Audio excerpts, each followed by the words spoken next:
What's up, everybody? This is episode 17, Vicious Breakdown. Tonight, we're diving into everything heating up across the sports world, starting with the latest participants announced for the men's and women's Elimination Chamber match in Chicago. The road to WrestleMania is getting real, and the field is stacking up real fast. We're also getting major reactions from this week's storyline shifting, momentum changing, some superstars making serious statements. The NBA, we're talking about the format of the All-Star, why the tournament experiment isn't hitting the same, and why it might be time to bring back the classic East versus West showdown that fans actually love. Plus our Black History Month spotlight, our Vicious Breakdown, and the elephant in the room continues as we highlight another impactful Black athlete who changes the game both on and off the court. All that and more, hot takes, real reactions, unfiltered sports talk coming your way right now on Vicious Breakdown. So let's get into it and break it down.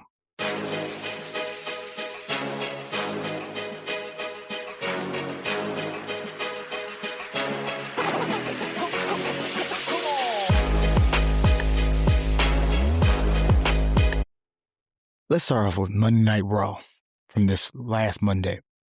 Well, AJ Lee challenged Becky Lynch. Well, actually, she just goaded her into it. She was like, hey, we should put the title on the line. For the Intercontinental title match was set in Chicago at Elimination Chamber. Finn Balor was in the backstage and looking all distraught, like people were passing him by, not giving him the respect that he deserves. So he went out there and goaded CM Punk into an Elimination Chamber title match. Smart move to blow off this feud before Roman comes back every single week to lead to the road to WrestleMania, which is set to happen after the Chamber. So obviously Finn Balor's not going to win. Obviously they want Roman Punk Mania. That's the biggest marquee match they can have, and Finn Balor's just the odd man out. And the Rhea and LA Knight both advance in the women's and men's accordingly. So LA Knight's in the men's chamber, and then Rhea Ripley is also in the chamber. And then Liv Morgan still hasn't picked who she's going to face. So with Liv, my guess, my personal opinion, she's going after Stephanie Vaquer for the women's title. And they're just dragging her feet to make more drama because I don't see her facing Jade. I really think Bianca's coming back sooner rather than later to face her and take her title at WrestleMania. But we'll get to that when we talk about SmackDown. They also had a Natty versus Maxine match. Natty brutalized her, tried to rip her leg off, beat her with it or whatever the heck she was trying to do, but got chased off by AJ Lee because AJ Lee said the only reason she's here is to root on Maxine Dupree or whatever. So they helping her to the back, and lo and behold, Becky Lynch jumps her from behind. So that match was only used to progress the story. So what was the point? Sports entertain? Not so much. But what sports entertain me, though, who's a real El Grande Americano? I can't wait. I hope it's mask versus mask. And if you don't like that, then you don't like entertainment. So at me, Oos, because that's entertaining.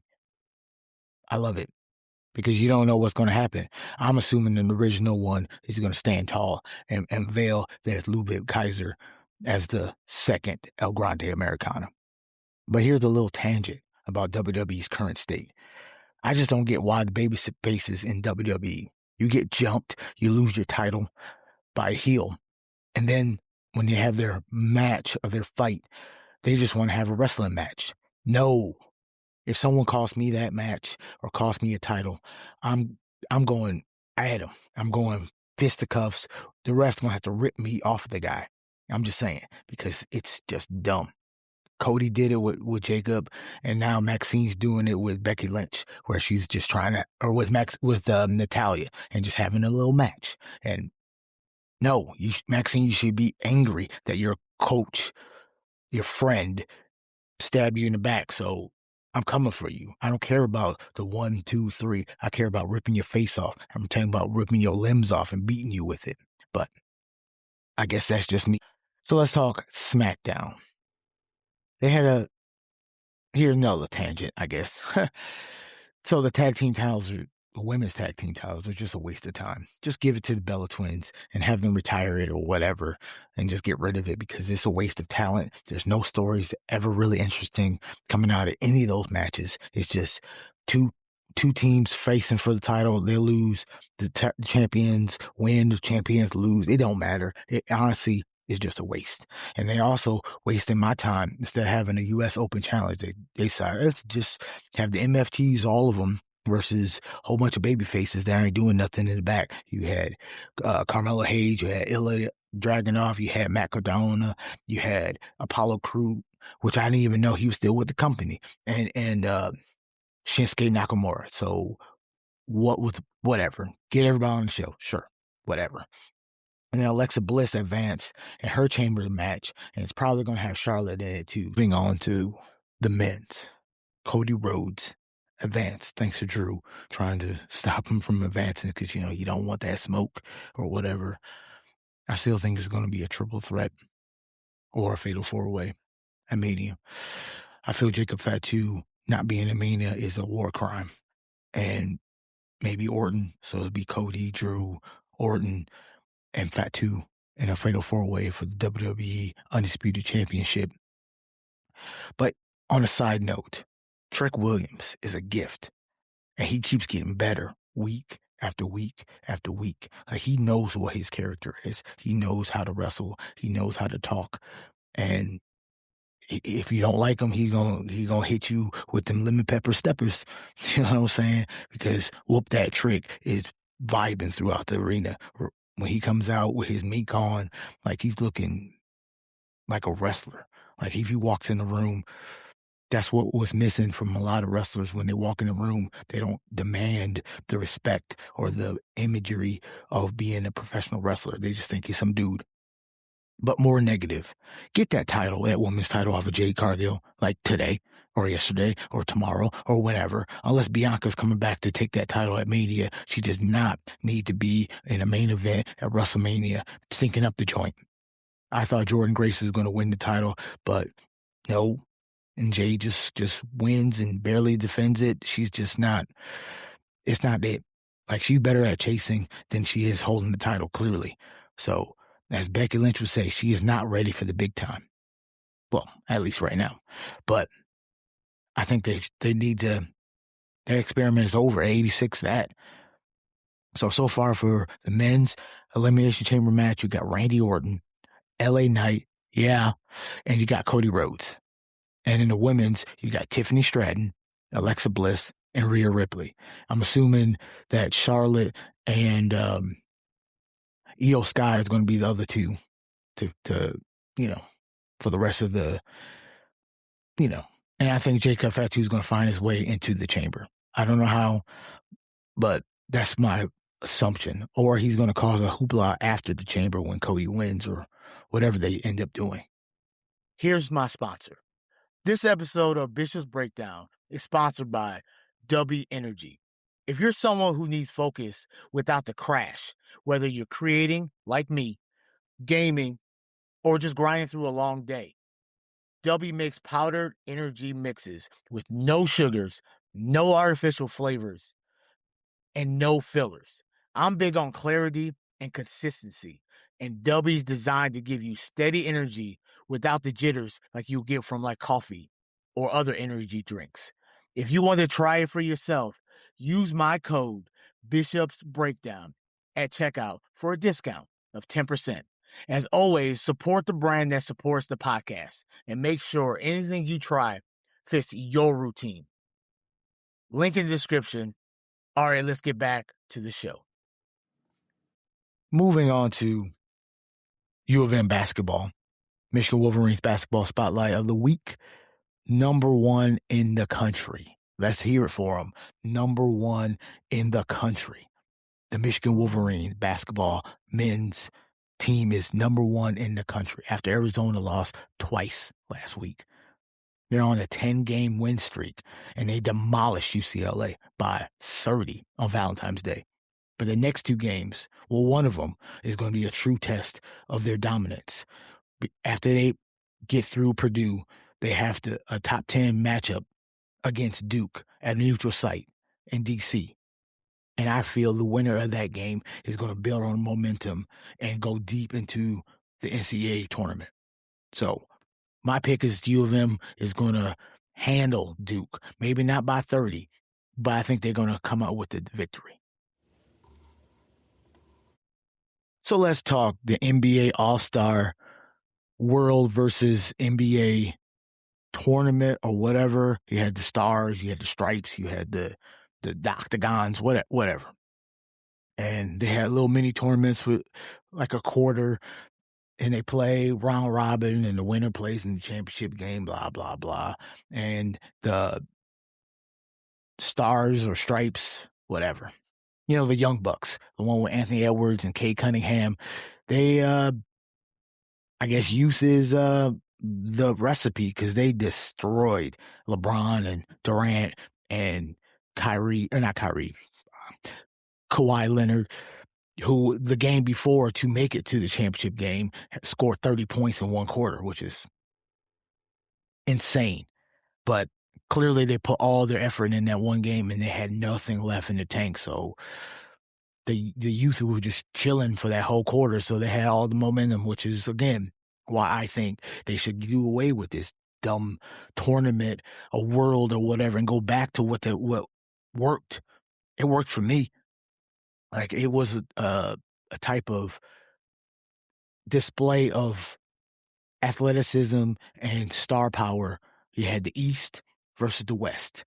I mean, you had, if you go back in the day, you had Jordan versus Kobe, because Jordan was on the East, Kobe was on the West. Boom. Matchups that you didn't think you were going to see in a high-octane type of game.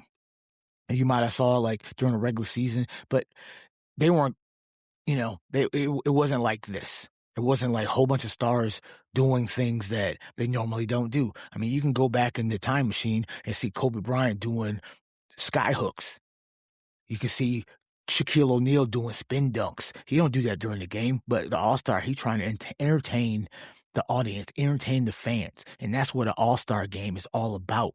Entertainment, seeing your favorite superstar interacting with other people's favorite superstars, and possibly never going to happen. I mean, in this time of age with free agencies and whatnot, so it's possible that these players can team up, but maybe not. You're not going to see Steph Curry and LeBron James and Luka all on the same team. Like, it's just, that's what the All-Star is all about. And this tournament was just lukewarm at best. And not to mention, they need to get rid of the slam dunk contest. It is a wrap. It is over, and it's just a waste of everyone's time. I have a better idea. How about this? You take Luka, Steph Curry, horse, trick shots only. That's going to be way more entertaining than anything they did in a slam dunk contest. And it's wild. I know he won the year before, but Dame Lillard hasn't played one game this season. And he got to be in a three-point contest. Like, all he been doing is rehabbing in the gym, shooting threes. So obviously he's going to have the freshest legs out of everybody. And what did he do? Three-peat. Good for you, Dame. Good for you, brother. I picked it, though, but good for you, brother. So in honor of Black History Month, the elephant in the room is going to take a back seat, and we're just going to spotlight Black athletes. So this week, we are spotlighting Allen Iverson, the answer. He was punished for being authentically Black, not for being bad in the league. He had the cornrows, he had the swagger, but people didn't like him because he was too Black for this. That's why they changed the dress code and made you wear suits and ties at press conferences, because of players like Allen Iverson. Why he's perfect? Because the dress code was basically made, like I said, because of him. He's a cultural changer. Not only he had the cornrows, he had the tattoos, he had the hip hop, he had the swag, he had the urbanness, the urbanness. But he was ahead of his time. He made them higher ups in the NBA take notice and change things because they wanted it to be less urban. But newsflash, basketball is more urban in the grand scheme of things than any sport in America. because anybody can pick up a basketball and shoot a hoop. You can make hoops out of anything. When I was a kid, trash cans, hoop, laundry baskets, hoop, something round, piece of paper, some yarn, whatever. And I can make a game out of it. I can make a basketball game out of it. You can't do that with football and baseball. You need more things, more people, but you can play basketball by yourself. You can work on your shots by yourself. It's kind of hard to do any of the other sports by yourself and actually do the sport. So it's urban as F. And AI didn't change the NBA culture, but he exposed who was in charge and why they needed to change and adapt. And now look at it. Shoes, all the people are having the swag, and AI started that. If it wasn't for Allen Iverson, the answer, that's why he's the answer, then the NBA culture would be way different. It would be too stuffy, not exciting enough. And they need to go back to some of those things that they did in the 90s. Like I said, the East versus the West about the All-Star game, because that's the audience they have. And they need to embrace that audience and not hinder the NBA-ness, the urbanness of the sport that I love watching in the 90s growing up with the Jordans and the Karl Malones of the world. Allen Iverson, he's that guy. And I hope one day somebody from big up in the NBA will give him his honors and his due and say, thank you, AI, because without you, the NBA would have been a drag. And who knows? Maybe the ratings would be even more in the tank if it wasn't for Allen Iverson. So let's get to the power rankings in the NBA pre-All-Star break and the MVP watch list. But first, the power ranking. We got a new number one. The Detroit Pistons. They're playing great ball. Besides that brawl with the Hornets, and they're going to lose two players, Duran and Stewart, for multiple games. Stewart for 7, Duran for 1. But they're looking to continue after this All-Star break. I don't see anything but up for these Detroit Pistons because they're playing as a team. And they're 40-13. 40-13. The OKC Thunder are 42-14, but the win percentage is better in favor of the Pistons. That's why they're number 1, and OKC is number 2. And then we got the San Antonio Spurs at number 3 with 38-16, and it's a tie for number 4 with the Celtics at 35-19, and the Nuggets at 35-20. And the MVP watch list is the same 2 guys because these guys are generational. Nikola Jokic, the Joker, 28.7 points per game, 12.3 rebounds a game, and 10.7 dimes a game. And Luka's no slouch either. He's averaging 32.8 points per game. And those 2 boys are balling. And their teams are benefiting from their athleticism, their unselfish play, and all the above. They will will a team to win, and I can't wait to see those 2 teams, the Nuggets and the Lakers, in the playoffs in a 7-game series, because that's going to be strictly cinema. And like always, that's all we wrote for episode 17 of Bishop's Breakdown. We broke down the latest road to WrestleMania and the All-Star Weekend. So if you enjoyed this episode, make sure you give me a like, subscribe, and share the show with all your friends, family, enemies, frenemies, all that stuff. Or give me a reaction in the comments and, tell me if I suck, if I'm good, or whatever. Follow me on YouTube, follow me on TikTok, subscribe, look at the videos, check out the audio podcast on Spotify. And if you want to be part of the conversation, don't forget to comment, and I will read them live on my podcast every single week. And I will respond in the comments and on the broadcast as I see fit. And, maybe your takes will be a topic that I cover, and maybe it'll be an elephant in the room. You never know. Just let me know, because new episodes drop weekly.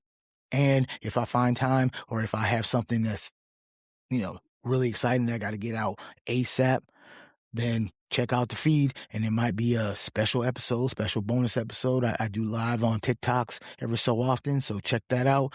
So I'm your host, Bishop, and this is Bishop's Breakdown, episode 17. So until next time, Deuces. Ooses.